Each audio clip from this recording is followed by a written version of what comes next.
আগামীকাল 7 ফেব্রুয়ারি বিপিএলের 11তম আসরের ফাইনাল ম্যাচে মুখোমুখি হতে যাচ্ছে ডিফেন্ডিং চ্যাম্পিয়ন শক্তিশালী ফরচুন বরিশাল এবং চিটাগং কিংস।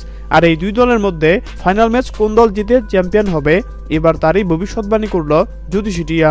দর্শক, দেশি বিদেশি তারকা খেলোয়াড়দেরকে দলে ফিরিয়ে শক্তিশালী স্কোয়াড গঠন করে ব্যাটে বলে দুর্দান্ত পারফর্ম করে টানা দ্বিতীয়বারের মতো বিপিএলের 11তম আসরের ফাইনালে উঠেছে তামিম ইকবালের ফরচুন বরিশাল।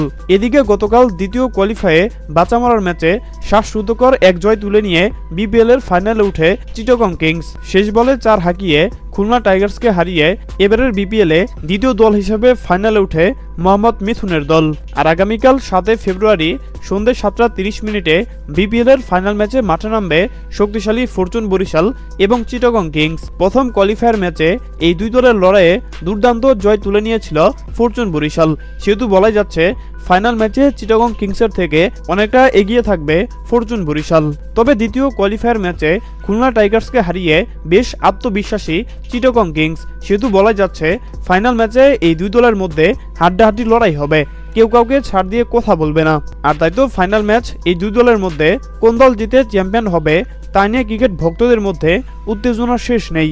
আর এবার এই দুই দলের মধ্যে কোন দল জিতে চ্যাম্পিয়ন হবে এবার তারই ভবিষ্যৎবাণী করল জ্যোতিষী টিয়া।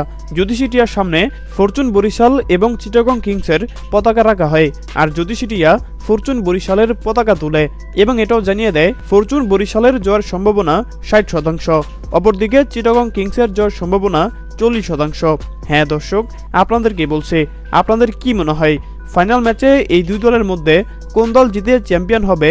সেই সাথে আপনি কোন দল সাপোর্ট করছেন জানিয়ে দিন আপনাদের গুরুত্বপূর্ণ মতামত আমাদের কমেন্ট বক্সে। ধন্যবাদ।